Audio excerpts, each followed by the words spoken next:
PixMix is brought to you by the Arun Meta Show, broadcasting on Liberated Syndication, youtube.com/Arun Meta Show, and is in association with the Old School Lane podcast. PixMix is brought to you by oldschoollane.blogspot.com and is associated with the Arun Meta Show.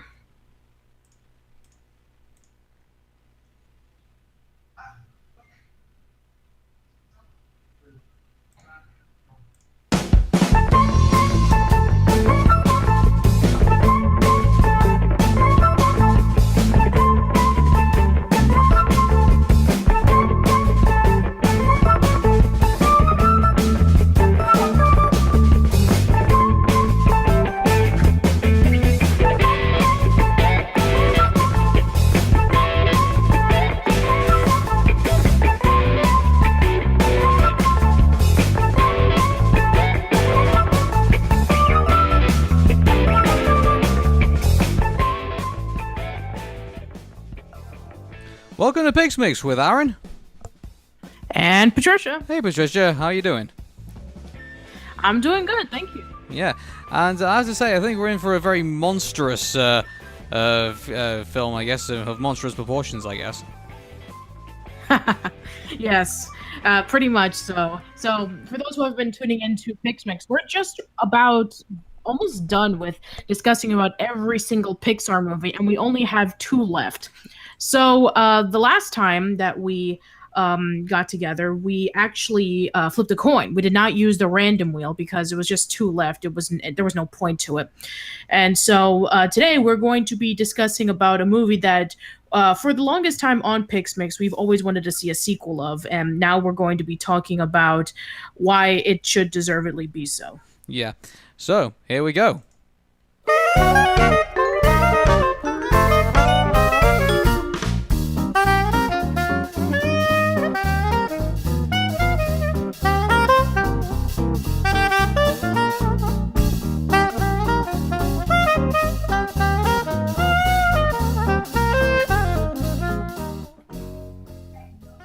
It is, of course, Monsters, Inc., and I have to say, Monsters, Inc. actually caught me by surprise. I wasn't really expecting it, and I wasn't actually involved in like any of the build-up for it. So when I first saw it, it was quite a bit of a pleasant experience, I guess you could say. And so it was released in November 2nd of 2001, and I have to say, for right off the get-go, it was quite really fun, quite bouncy, and a film that didn't take itself too seriously, which and there's a lot of it also has a lot of wholesome appreciation to it as well. Yeah, definitely. And I mean, when you think of monsters in your closet, you think of something like really, really scary. You have the real Ghostbusters who did something like that, and Little Monsters when they had monsters under the bed. So yeah, it's nice to see like a child-friendly take on the myth. Mm-hmm. So before we get into obviously our main event, we also had the short, which I'm just going to bring up here. And so you either got a choice of 3, depending on how you saw it. For the theatrical and video DVD release, there was a film called For the Birds, which involved basically a sketch with a bunch of birds on a power line, I believe. And it was, I was trying to look at the plot. It was 15 blue birds landed one by one on a power line, and soon encounter a huge and goofy-looking bird, and they mimic and tease him, but the cord, he goes on the cord anyway, trying to be friendly. Little birds screech at him shrilly, and I guess this is probably like, looking at it, it's kind of like the origins to like Finding Dory with the seals, if you remember that with... the seagulls where they were going like mine. Yeah, but also there was like, you remember the sea lions as well. They're going off. Oh yeah. When they were going over and trying to push the other seal out of the way so they could get the rock. Yeah. So I guess this was somewhat the origins to that. But a lovely little fun little sketch, and really loved to laugh at it. And I say it was a good start to the before we got the main event film. So. Yeah, it's not one of my favorites, but it is a very cute short. Absolutely. Yeah, I think that's one. I think that was one thing I definitely would say about For the Birds. It's like, I think it was that point where we knew they had to get a little bit more creative with them now, and so that's why reason we got more like I think that in my opinion that they've gotten much better since then. Yeah, that's where we ended up with like the ones like Lifted, and also like was I think it wasn't Bounding like after Bounding. Yeah, Yeah. So there's that, and Jerry's game came before it.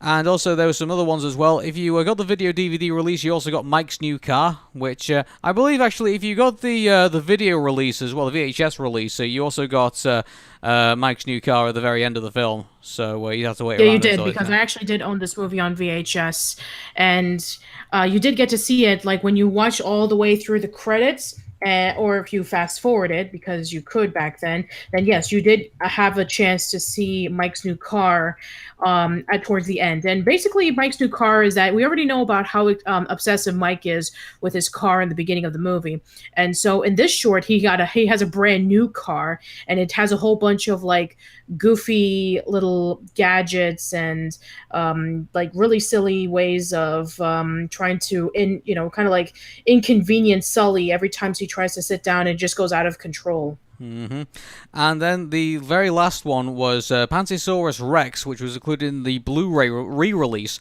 of Monsters Inc. Because for those of you who do not know, there was actually it was actually a second, that was actually like the film Finding Nemo. This actually got a re-release in December 19th of 2012, and was also released in 3D. So Oh wow, yeah. I've never seen it. And so if you get the Blu-ray release of that, you get Pantosaurus Rex, which I'll just give you. Oh, it's a Toy Story short, which Rex disrupts the other toys from blowing soap bubbles, worried that he might ruin Bonnie's house. Then he's chastised for doing it, and Mr. Potato calls him Party Pooper Rex, and so it all kind of like entails from there. So. And it was made by one more thing to mention, right before continuing, I did own the VHS as a kid, and one of the cool things about it is that very similar to like how the Nickelodeon tapes were orange, the VHS tape was blue.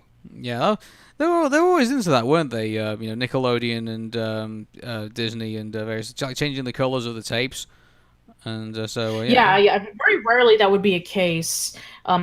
Yeah, Nickelodeon always had the orange tapes, and the Pixar tape would be blue. So, yeah, that's it was a very rare thing back then. That's what kind of made it memorable for some people, especially for VHS collectors. Oh, absolutely.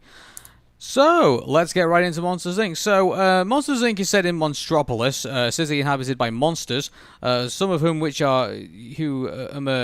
from bedrooms to scare human children from the closet. So, I mean, in regards to how this whole film sets up, I'm really glad that they went with the whole, because you remember at the very beginning, and they don't do this much now, they do like the whole, the paper cutouts and things, and they do like the whole, what's it called, like, not stop motion, it's kind of like, they give us like that whole intro, if you will, and it was kind of like a fun, bouncy way to start it, because I think if they started it with like the kid, obviously they start off with like the test scene where obviously like it's the monster trying to scare the kid. I think that probably would have not been a great way to start off, I guess, a film like this, I guess.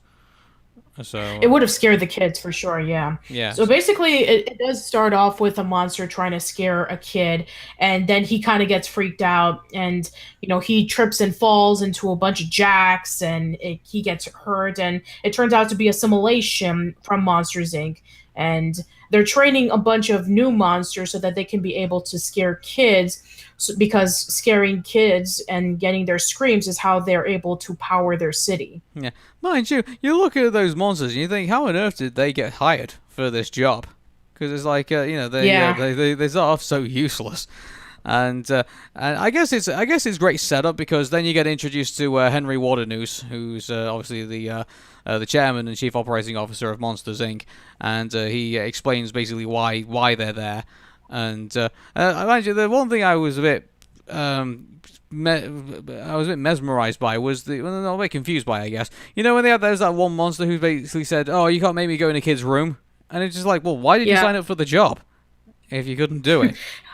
I guess maybe remember that in Monsters Inc. there's different positions, and I'm sure that maybe he's in charge of hiring monsters, or maybe he's in charge of doing the paperwork, or like in Mike's case, he's in charge of getting the doors and setting up for when the scarers have to scare. I mean, we saw in Monsters University that every single person or monster, they have their place in Monsters Inc. doing various things, and maybe he wasn't good at scaring, so maybe they just put him behind the scenes. Maybe. So obviously we get the whole setup with that if they obviously have to scare children because they obviously need to get Scream, and without Scream they don't have any power. So I found this interesting that they have to.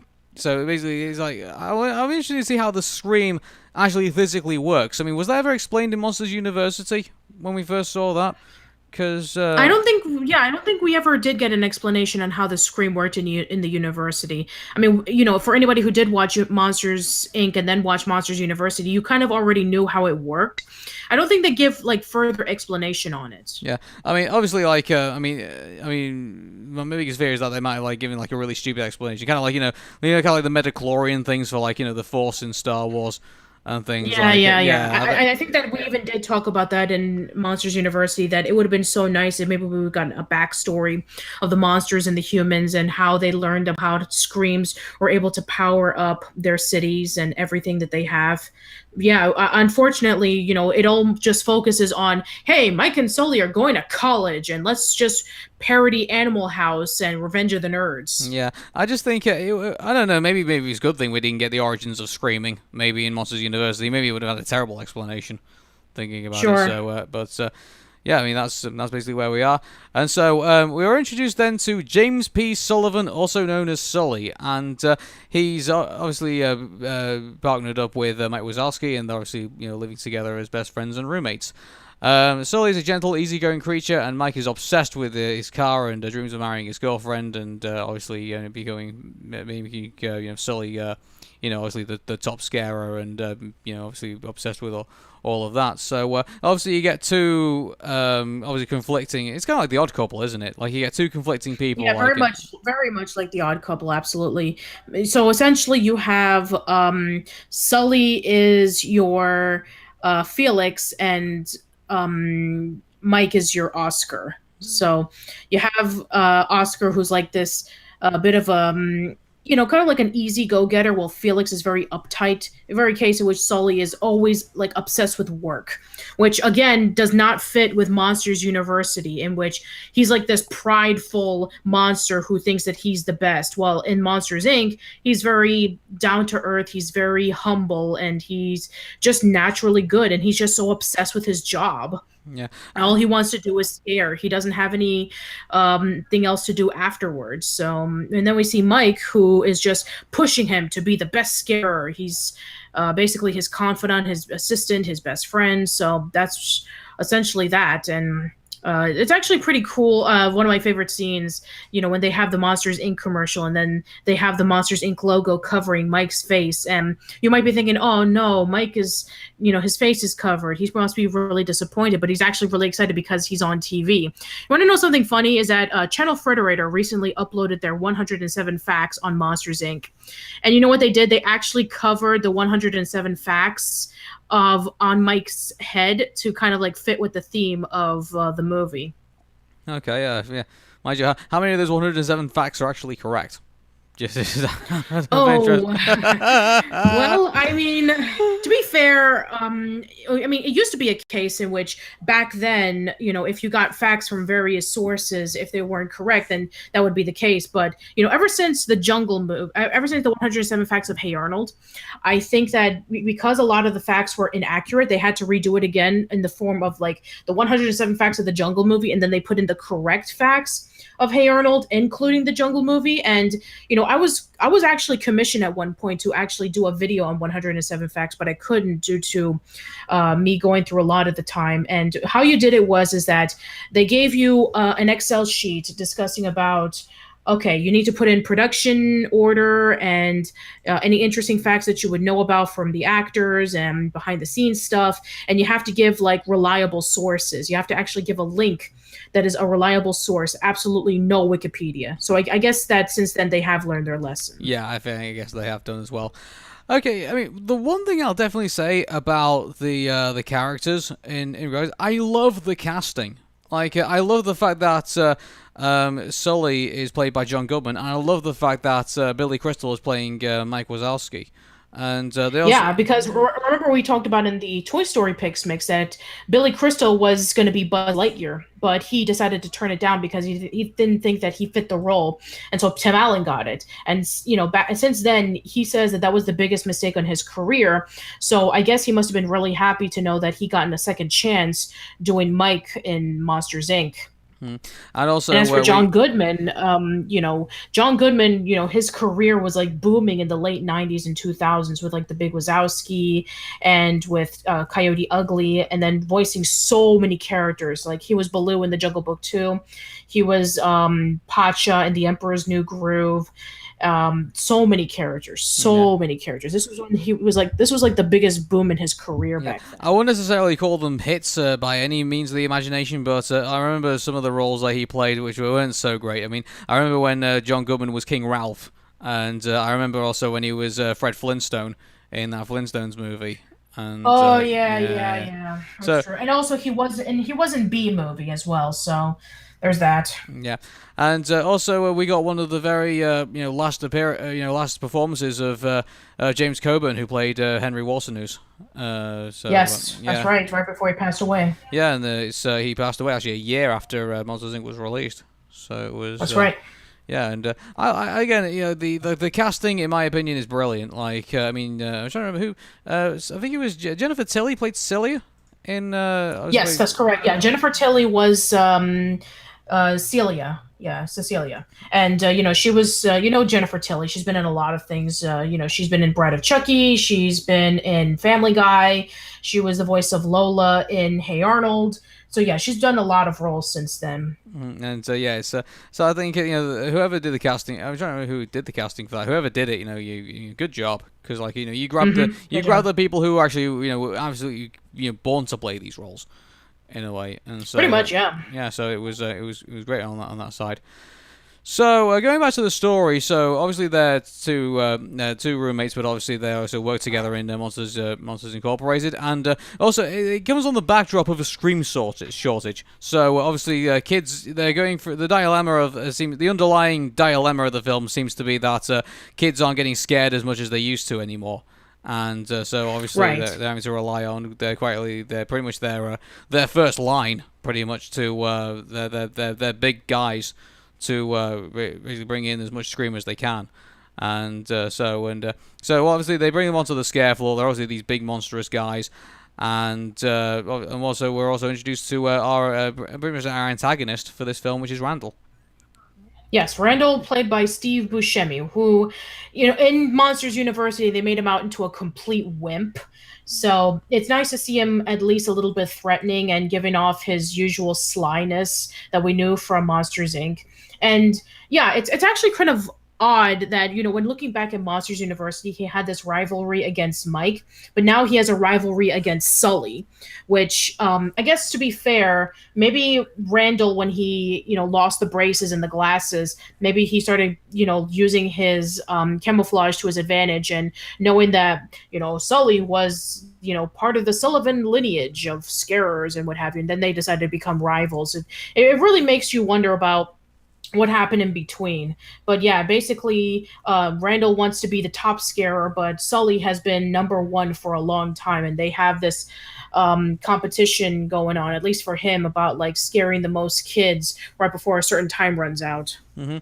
One thing I think we definitely should point out at this point is the designs of the characters, because Randall, they had to make obviously vanish, and so he was sort of kind of like the prototype, I guess you could say, for Violet for the Incredibles, because obviously they needed to create I guess it wasn't so hard creating Randall. I guess the people can correct me if I'm wrong, but I believe the biggest technological feat that they did was obviously Sully, because they needed to. Obviously, he's this furry creature, and obviously, I guess fur, I think at that time wasn't really done. I guess at least it wasn't. No, not really. Yeah. I mean, yeah, because remember, looking back at the fur from Toy Story, and then looking into the fur from, Monsters Inc., it has improved dramatically. Like, each and every single hair on Sully's body is very detailed. Mm-hmm. And they had to put from what I understand, they had to put the computer through like loads of simulations in order to basically make the fur realistic. So if you look at the DVD of Monsters Inc., they actually show you some of like the bonus stuff that's some of the test footage of like trying to get his fur to act naturally, and you can see like at the very beginning it was like flying all over the place and just wasn't natural at all, and it basically was just standing on end at points, and so it's just phenomenal how they've managed to make this. They pretty much brought this creature to life in the most amazing way possible. And Sully Yeah, and not to mention that the same animation style that they used for Sully's hair was used for the same movement in Finding Nemo of the oceans and the anemone moving and swerving, going back and forth. yeah, it's just astounding. And on top of that as well, like the fur, it's actually coming. It's like there's even like strands. Like I mean, he actually looks really fuzzy, and it looks amazing in when you watch it like on Blu-ray or when you're watching in HD. It's like absolutely. Yeah, I mean, you're not doing it justice. I think if you're watching Monsters Inc. in like on a standard format, you need to watch it in HD. Like you get to appreciate it a far lot more when you watch it on Blu-ray or when you watch it on watching like on HD TV. It really does look Absolutely. phenomenal to watch. You'll see details that you never knew existed. Yeah. So obviously we got the friendship between Mike and Sully. We also got the rivalry between Sully and Randall. And actually, it's interesting. Which do you think was who do you think rivalry was stronger? Do you think? Do you think the rivalry between and Sully and Randall, or do you think the rivalry between Mike and Randall? Like if you Well, have to count here's the between thing. At least the rivalry between Sully and Randall actually had a conclusion. The ones with Mike and Randall pretty much never finished. So moving on with that. Obviously we got Celia, who is obviously the receptionist in Monsters Inc. And obviously the girlfriend of Mike Wazowski. And Yes. So and obviously they've got a date going on, but obviously after the screaming's all done and everything, and so before we get into that, actually, I think we should talk about like how the scare floor operates and everything. So they get these doors, they all go onto these stations, they all get activated through the when they dock, and then the monsters obviously go in, they scare the kids, and then they get the scream out of it. So, but obviously there's the situation when a monster will go through a door and the kid won't be scared and tries to touch him, and obviously they have to destroy the door because obviously they can't scare the kid anymore. So Right. And so that's obviously that gets put in, and it's so there's that bit, and then we move on from that, and so we move into like the locker room where they're obviously stretching down and everything. And then it looks like Mike is about to go on his date with Celia, but then obviously we get introduced to Roz, and and Roz is what do you think of Roz as a character in this film? Ross is like your typical old coworker who just enforces the rules.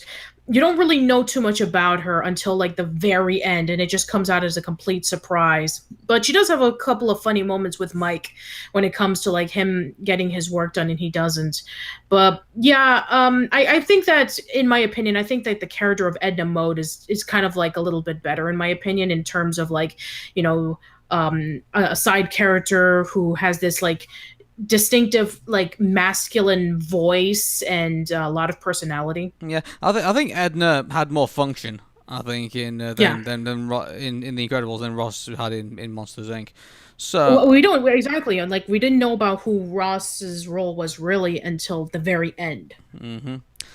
So at one point we're introduced to another monster. I completely forget the name of who it is, but he obviously comes out of the door, and then they realize he has a sock on him, and obviously I think you're talking about like George. Yeah, I believe it was George, and obviously that triggers off. It's 2419, I believe it is. 2319. 2319, and is that based on anything 2319? I was thinking because I have no idea. I don't have a clue. Maybe it is. I don't know. But yeah, essentially that's just a code for there's an item from the human world that gets stuck into a monster, and they have like the CDA coming in, and they have to like remove the item, and then they shave George's entire body until he's completely bald, and and then basically Water News is like really upset and just discouraged with the fact that they had to shut down the system and a whole bunch of work is being delayed, especially since they are going through like a power shortage. Yeah. Oh man, they had to go through so much with fur, didn't they? Like they not only did they have to have it moved, they even had to shave it off as well. But taking that you don't actually get to see it, but obviously they had to come up with obviously two models for this. For the George character, the one that had the fur on it, and then the one that didn't have the fur on it. So obviously they had to do so much in this, and so that all happens, and then we obviously get to the point where Mike's about to go on the date with Celia, but can't. Then finds out that he can't because he's not filed his paperwork. And so that's the one thing that I do like in this is that there is a lot of paperwork involved, I guess, in scaring kids. And exactly. The bureaucracy itself is kind of funny, and and not to mention that we also do get to see, if a kid does not scare easily, then they just shred the door, and then they have to get rid of it. So, I guess there's a lot of paperwork about former kids who are no longer scared, and then they have to put them in a file cabinet and keep it in storage, and for reference. Yeah. And so if it's as bad as it is, it's kind of like it's probably like the warehouse in Indiana Jones. It's like it'll never be seen. It's a file that'll never be seen again. So right. Yeah.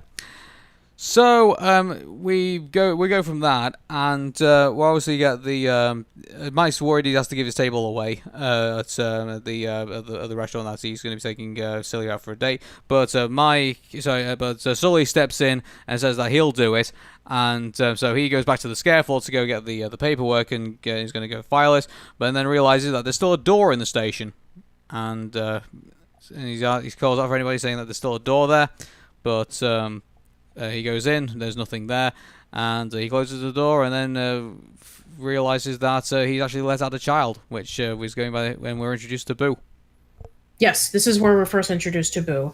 And for a lot of people, we've already discussed about this many times before, but, she is voiced by Mary Gibbs, who was the daughter of one of the people who worked on Pixar at the time. And basically what they did is that for hours on end, they would just record her with a camera of everything that she did, and whatever lines that they put in, that's basically what she would say throughout the movie. So, it's actually a really interesting story. And once again, if you are in the Miami area, she is going to be at Florida SuperCon next month. So if you're interested to meet her and ask questions about her experiences working on it, then that'd be kind of interesting. Although she was like 3 years old at the time, and I don't think she really remembers very well. But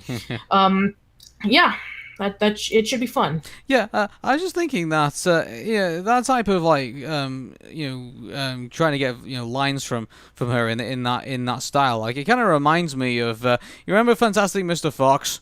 Yes. When they decided that the way that they instead of doing it all within a studio, they decided to go out to a proper cottage or so, and or they actually filmed it in real world scenes and recorded all the from there, and so it sounded so authentic.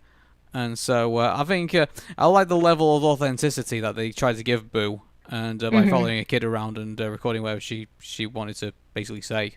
Yeah, because it could have easily been a voice actor impersonating as a baby, which they've done that a billion times already. Mm-hmm. And you can definitely tell if they went like that, it wouldn't have sounded natural. True, it wouldn't have sounded natural. Yeah.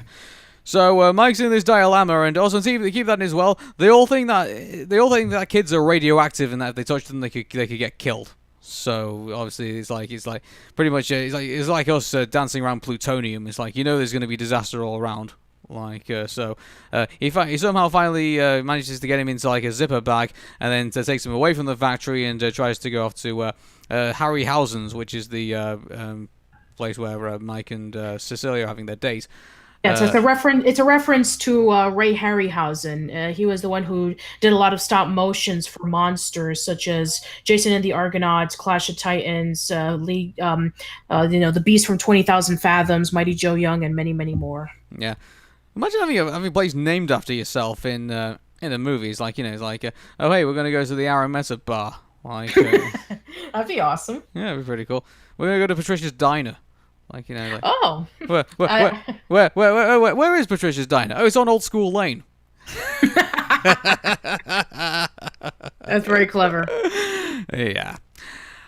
So obviously the shenanigans happen in the in the Chinese restaurants, and it's just so hilarious how it all gets turned on its head. Like, so Boo will come flying out of the bag and just scaring all the monsters, and the monsters think that she's like poisonous. So obviously they're scared shitless of what's happening there, and then Mike and Sully manage to get hold of Boo again and pack her up in like a Chinese takeaway box, and then run away from the place, and Mike says the wonderful words, "Well, that can't get any worse," and then like a whole dome just like goes over the whole entire lot and sterilizes the place.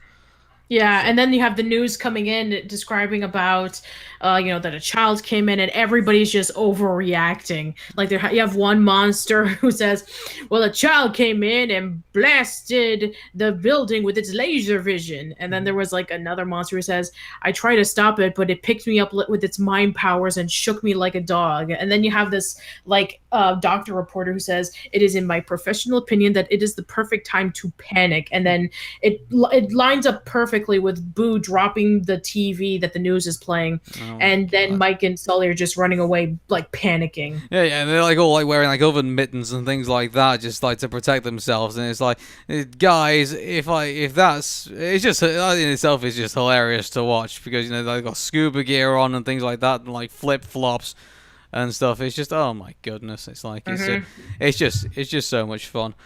And so obviously we get to the part where the helicopters are actually closing in on them, because they realize that there's a lot of electricity coming in from where Boo, because obviously she's screaming over a bear that Mike has taken away from her and stuff, and then we get to the point where she starts laughing hilariously over something that Mike did, and then the whole building basically just blows up out of.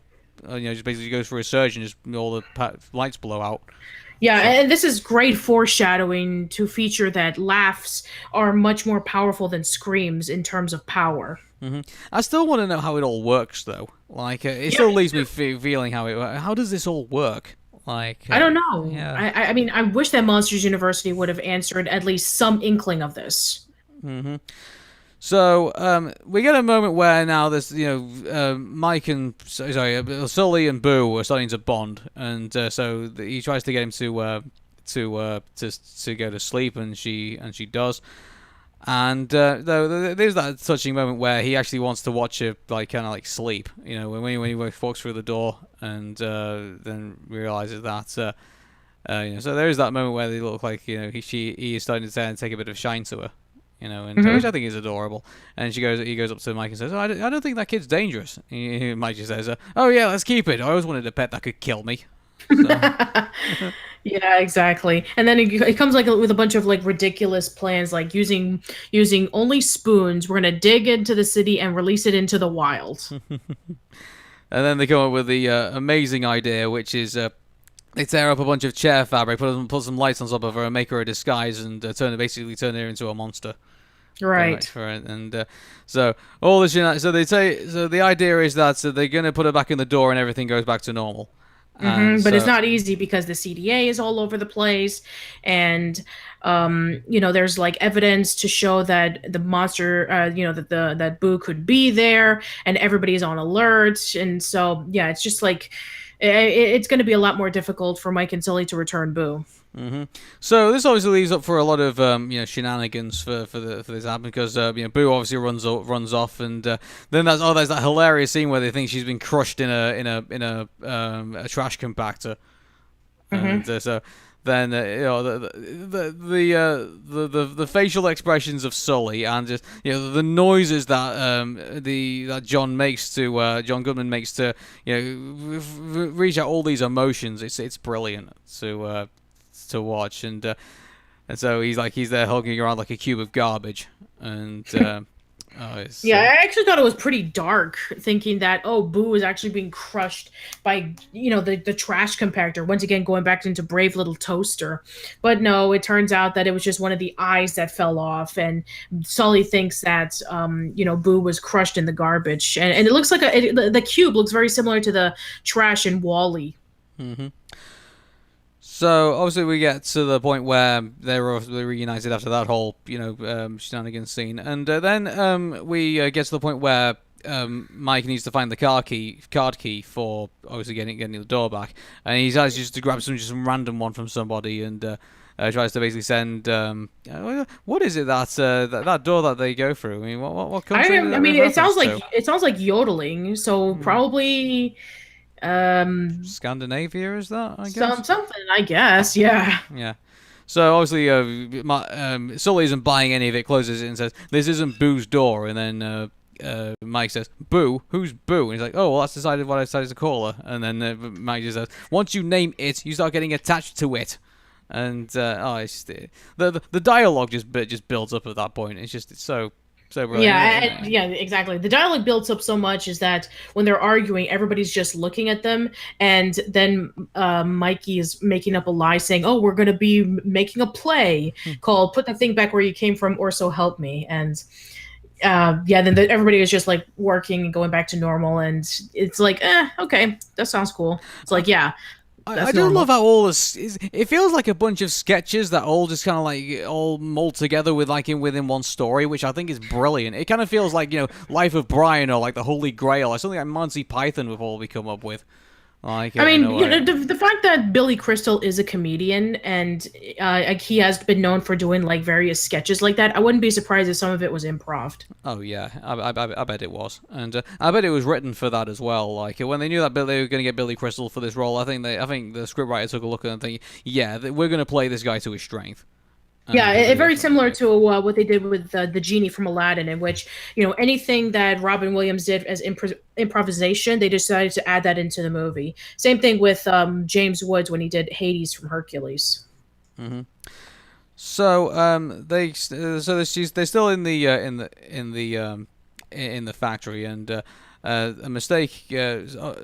Then Mike and Randall obviously have that conversation and says, "Look, if you that door will be there if you send the kid in there, and we'll make sure that that Boo gets home and everything." So they find out that Randall is obviously the one who let the kid out, and the one who had the door open. So here's the thing though, because a lot of people thought that. Obviously, our protagonist thought that the reason why Randall had the door open late at night on the dock was because he wanted to cheat and get more scares out. But obviously, they led on that that might not necessarily be the reason why Randall had that door there in the first place. And obviously, that's going to lead us to our big twist in this. And so they also get to the door. The door's back in during the lunch period while everyone's away from the scare floor. And Mike and Sully take Boo over to there, and Mike says, "Okay, it's there, just like Randall said." And then Sully realizes that it was Randall who set all this up, and he wasn't happy about it. So Mike goes through the door and into the kids' bedroom to say that there's nothing wrong with what's going on, and they should put Boo back. And but that leads to Mike getting kidnapped by Randall. Yes, and I do like the fact that with Mike getting kidnapped by Randall, we do get introduced to the Scream Extractor and just how absolutely creepy it is. Mm-hmm. And I'm really glad that this is the thing I really like about I guess I like about Disney's influence, I guess, in Pixar. And some people say it's a negative thing, but some people say it's but in this case I think it's a positive thing that they allow Pixar to go to dark places like that. Like they get to show something threatening, like the Scream Extractor. And so the idea of this, by the way, the idea of the Scream Extractor is that it's it extracts screams, and so it's it's going to be basically the whole thing is going to be that they're going to kidnap kids and bring them out into the monster world and extract screams out of them. And so that's if that doesn't scare the hell out of you as a child, then I don't know what will. So, and I do believe I might have lost Patricia. So while we wait for her to get back. Obviously we get this whole situation, and then they have to. So Sully goes and tracks down Mike and gets him out of the scream extractor and puts in Randall's assistant. I completely forget the name of the character, so I do apologize on that. And so then they go and confront Walter. I'm back. I'm sorry. Yeah, no worry my about it. My microphone just, it's like, ugh. Okay. And so we get to the point where they go find Waternoose, and obviously Sully's got to do that scream demonstration for all the new monsters, and so he does so, and ends up scaring Boo in the process. Yeah, that scene actually was really terrifying, especially when you you see Sully's face and the loud roar, and the fact that Boo is like looking at it. It's like really terrifying, and you can tell that her scream and her cry was like really genuine. Mm-hmm. I think that's one of the most powerful moments in the movie, because it's because then James Sullivan is shown basically what he does, and it's all in freeze frames that he's there scaring kids, and then he realizes what's happening. Now that he's had an attachment with Boo, and he realizes what he's done. The whole thing comes together so well. Yeah, very, very Dances with Wolves, in which, you have the guy who's trying to, scare away the Native Americans, but then befriends them at the end. Mm-hmm. So, Waternoose is told the whole story by Mike Wazowski about what's happened, and that Randall's involved and everything like that. And so it looks like they're about to send Boo back, and but then basically we get our next twist, which is that Waternoose was in on the whole thing. Yes. And Mike and Sully are banished into the human world, into the Himalayas. Yeah, I know that's actually really shocking. It's like when you first see the door coming in, and then they're saying like, "Sir, that's not her door," and then Waternoose is like, "I know, it's yours." And then when he pushes him in, and they land into the Himalayas, it just like is really really terrifying. It's like, oh man, what's gonna happen next? Because we already saw what the scream extractor did to Randall's assistant. It's like, what is it gonna do to Boo? Mm-hmm. So they're trapped in the Himalayas, and they meet the abominable snowman. Yes, exactly. They meet the abominable snowman, once again voiced by John Ratzenberger. And I love the whole intro to it. It's like they're fighting in the snow, and then all of a sudden he just pops out of nowhere, and you wonder what else is going to happen. It's like, welcome to the Himalayas! It's the whole introduction. And so then they realize that they're hooked up in the cave. Sully's feeling sorry for himself because he's still hooked up about what's happened to him, but obviously the abominable snowman doesn't know what to make of it all. And so then we get to the point where the conversation goes to that apparently there is a village full of kids about on a 3-day hike, and so Sully decides to construct an entire sledge to get him all the way down there. And but obviously then there comes the strain in Mike and Sully's relationship, where Mike says, "Oh, you can go down there if you want to, but I'm not going with you." And, exactly, and that's actually pretty. I really like the scene in which when Mike and Sully were talking about like the status of their friendship, and how Mike pretty much like lost everything, and Sully is still determined on getting Boo right before she gets into major trouble. Very similar to All Dogs Go to Heaven, in which you have that scene with Itchy talking to Charlie about the fact that their casino is completely destroyed and that they lost everything, and all Charlie cares about is Anne Marie. So very similar to that. Mm-hmm. So Sully manages to get to the village, and obviously goes through the door, and we get some more hilarious stuff with George. And this time he doesn't get shaved off again. Instead, he sticks his assistant through the door and pretend nothing's happened. Yes. And so obviously Boo's in the clutches of Waternoose and Randall, and they're also going to test the scream extractor. And then Sully comes to the rescue and pretty much destroys the machine, I think, at that point. And yeah, he does destroy the machine, and he grabs Boo, and this is when Randall goes after him, and he turns on his disguise, and he starts beating him up, and then Mike comes along and throws a snowball at him and tries to talk to him, but he doesn't realize that Randall is attacking him and choking him to death. Yeah, it's amazing how even Billy Crystal just going on normal dialogue is even hilarious. at this point, and you just see what everything's going on. So he throws a snowball. Obviously, that reveals Randall, and then Sully is able to punch him in the face. Which I tell you what, they're not afraid to do violence in this film either. It's like it's amazing. Yeah, as long as you don't see it and it's emphasized, then you're perfectly okay. Yeah. So they obviously try to escape from Randall, and obviously trying to escape from Waternoose as well. And tell you what, the ending is actually quite amazing. Out of all the things that stand out in this film, this is another scene that stands out. So they think that they've rescued Boo and put him in in a bedroom, and Waternoose comes in and says, "Oh, you've done far enough, and I'll kidnap 1,000 children." The thing that we have to talk about right before we get to the Waternoose scene is we have to talk about the climax in which the doors. Yeah, sorry, I thought that came afterwards. Yeah, sorry. No, that's before. I do apologize, everybody. I got a bit mixed up. So yeah, the other thing with the doors, and they made Boo laugh in order to basically activate all the doors so they can escape through different places in the factory. And that was quite. It was like, you remember those? Mind you, it's kind of like a three-dimensional version of Scooby-Doo. You know those scenes where they're running through doors and all that kind of things. So yeah, this is the three-dimensional version of this, pretty much, of the classic chase. Yes. So that was fun. And so then there's one door that they managed to put Randall through, which is the one which goes to, surprisingly enough, to the trailer, which was seen in A Bug's Life.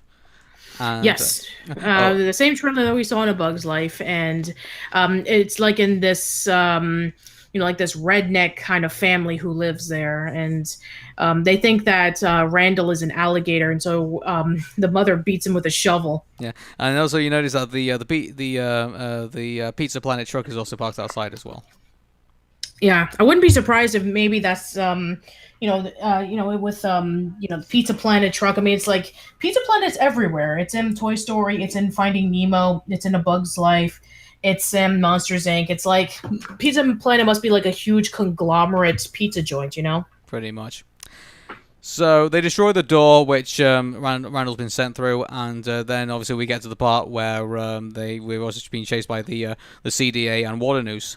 And yes, then this is where we get the scene with Waternoose. Yeah, and then they come up with this brilliant idea. So you have this back and forth between Waternoose and Sully, and Waternoose admits that he would have kidnapped 1,000 kids before he let this company die, and he'd silence anyone that gets in his way. And so he tries to grab Boo, but then realizes that he's actually grabbed the test dummy from the beginning of the film, and realizes that he's actually in the simulation room and not in an actual room.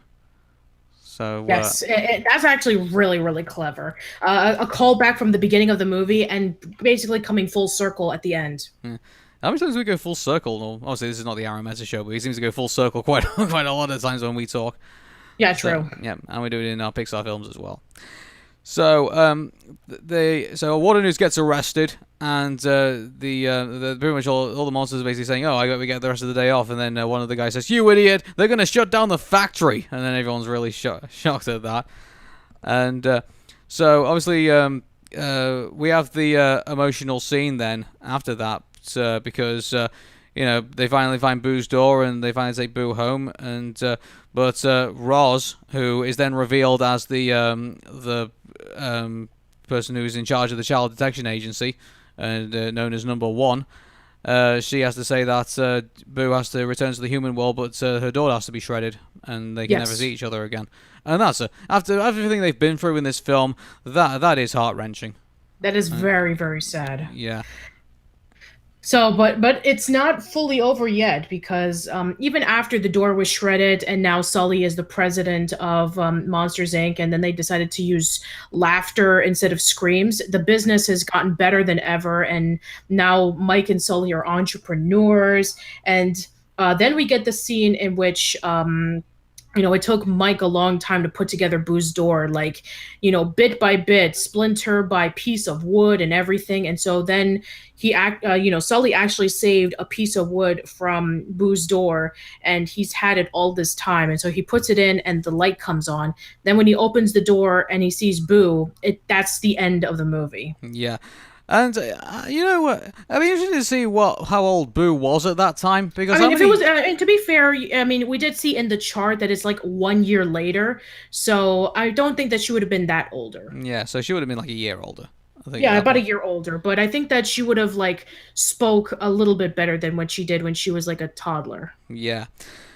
So, mind you, I did have one thing I wanted to say actually about the whole thing. I'm really glad that they didn't. I mean, wouldn't if they were really lazily writing this, wouldn't the easiest thing of like wanting to make like Sully like so like just a goof and like always wanted to make people laugh. And I'm really glad that they went on the subtle thing of like they made the whole laughter angle really subtle, and they didn't like play it out as like a character trait. Because I think Yeah, yeah. that I don't think would have been as effective as the way they played it out. They played it out really well in Sure, this. absolutely. Yeah. And of course, this is and of course, going into the credits, this is the second movie out of the Pixar lineup that uses the bloopers. Because the first time we talked about it was in Toy Story 2, and then we did A Bug's Life, and now we have this movie. Mm-hmm. Well, the third time, so I got it wrong. Cool. So, this took $115 million to make, and it absolutely went right over its budget. It made about $500 million, pretty much. Yes. So this was successful, in no Yeah, doubt. and as mentioned a long time ago before, that Monsters Inc., as well as the Jimmy Neutron, Boy Genius, and Shrek were the first movies to be nominated for an Academy Award for Best Animated Feature. Mm-hmm. So going on to Monsters Inc. awards, actually, so Monsters Inc. actually won the Academy Award for Best Song, which was Randy Newman's "If I Didn't Have You." The film was nominated for a Best Animated Feature, Best Effects, Best Sound Effects Editing, and Best Music and Original Score. Monsters Inc. and Shrek were the first pair of CG animated movies to win Academy Awards in the same year. Monsters Inc. Won Best Song of 2001, and Shrek won Best Animated Feature of 2001 as well. Yeah. Yeah, Jimmy Neutron got squat. And here's the thing, like, I mean, again, I've not watched Jimmy Neutron, so I guess I can't comment too much on how Jimmy Neutron fares between but I mind mean, you, here's the thing. I mean, everybody knows that, from the very beginning, Jimmy Neutron was essentially like a pitch for a possible TV series, because from the very beginning that was the case, because they showed a lot of the shorts on Nickelodeon, and there was talks about, the Jimmy Neutron TV series about less than a year later. So, I mean, I've already stated many times before that in my opinion, I like the movie better than the TV series, but I mean, when you're comparing it to those two, I mean, there's no competition. Mm-hmm.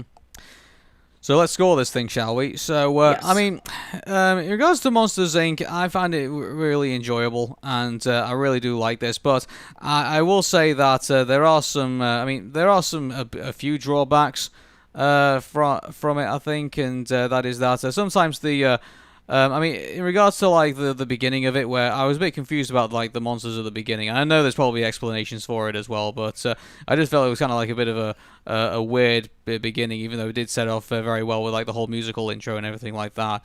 And I think in regards to like I don't know, like in regards to like, the whole water noose and being involved in it all, and like it just maybe there's explanations for that as well. But I just feel like there are some nitpicks that I do have with Monsters Inc. that stop it from basically getting a 10. And so I'm gonna go probably give it a 9.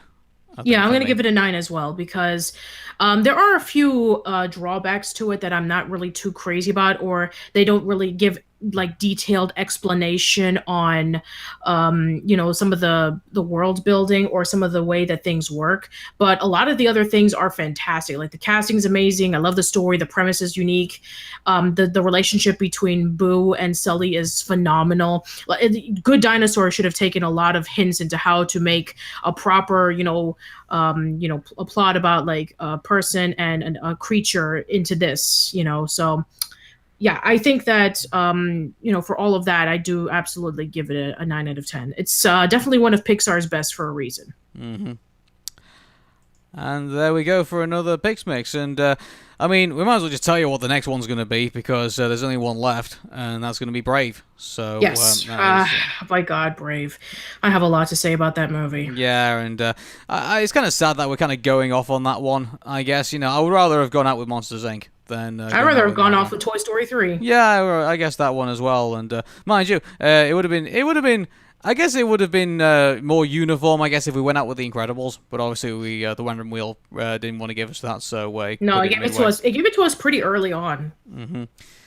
So, but But yeah, we unfortunately, unless The Incredibles 2 hits it right out of the park, we are concluding PixMix with not a bang, but a whimper. yeah. But, yeah, and just to let you guys know as well, like, this won't be particularly the end of PixMix. I mean, we'll probably keep doing PixMix episodes as long as, this Pixar is still in business, I guess. Well, I mean, it's a funny thing you say that because you just sent me an article this morning about Toy Story 4. Mm-hmm.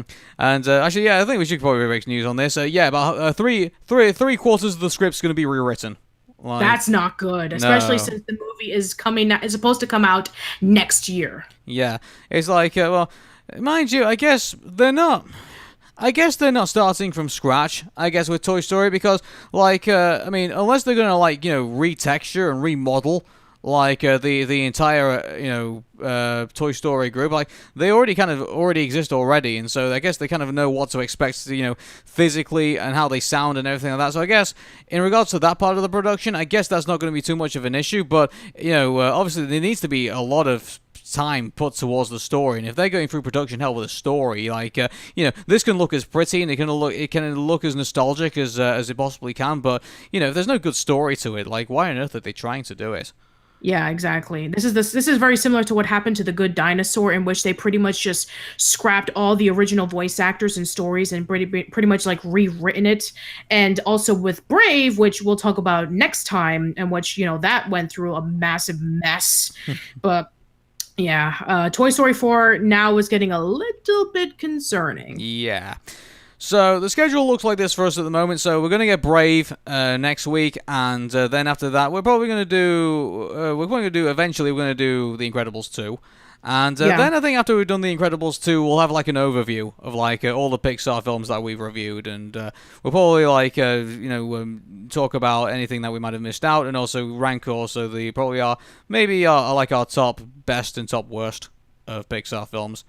Yeah, and maybe if we have enough time, maybe we'll even do the best in shorts as well. Yeah, and also as well for those, some people will probably guess what our best and worst are probably going to be. So we're going to also include a mystery guest judge to let us know what that's going to be. So he's going to help us out a little bit to make it a bit more unpredictable. So because we've already given our scores out for these things, so people are going to probably but to be fair, we have given out various tens, and we do know that we have to rank the tens on which we define as like the best Pixar movie. Yeah, I think the mystery judge will basically be the decision maker in that. Pretty much. Yeah. So from me, Aaron, and Patricia, take care and bye for now. See you later.